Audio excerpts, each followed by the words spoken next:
সব মিলিয়ে মিশিয়ে বাড়ি যাওয়ার সময় হয়েই গেছে বলতে পারো।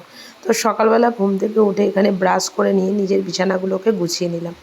যখন আসি তখন হয়তো এক মন খারাপ নিয়ে বা এক নতুন আনন্দ নিয়ে আসি, কিন্তু যখন যাই তখন সবার জন্যই মনটা ভীষণ খারাপ হয়।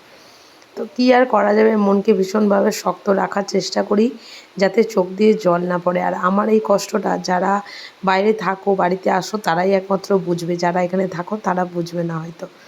তো যাই হোক, সকালবেলা এদিকে চা করে নিয়েছি, চা করে নিয়ে এদিকে কিছু টুকরিটাকি সবজি কাটতে বসে পড়েছিলাম, যেহেতু বেরোবো বলে।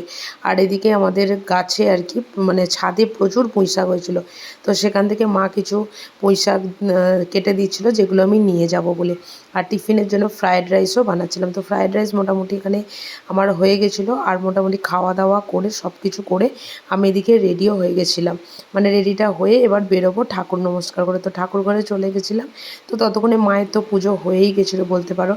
তো এদিকের নিজের ঘরটাকেও একবার শেষবারের জন্য টাটা করে দিয়ে বেরিয়ে পড়েছিলাম। আর প্ল্যাটফর্মে মোটামুটি সবাই এসেছিলো। আর আমার তো মনে হয় আমি যখন যাই তখন সবাই মিলে যদি আমাকে তুলে দিতে যায় না, তখন মন খারাপটা তো থাকেই, কিন্তু ভালো লাগে আর কি। তো যে কারণের জন্য আমি লোক খুঁজে খুঁজে নিয়ে যাই যে আমাকে দিয়ে আসতে যাবে, আমাকে দিয়ে আসতে যাবে বা আমাকে ছাড়তে যাবে। মায়েরও মনটা খারাপ হয়। তো সবশেষে এই যে ট্রেন ছেড়ে দিয়েছে, এবার হচ্ছে ফেরা।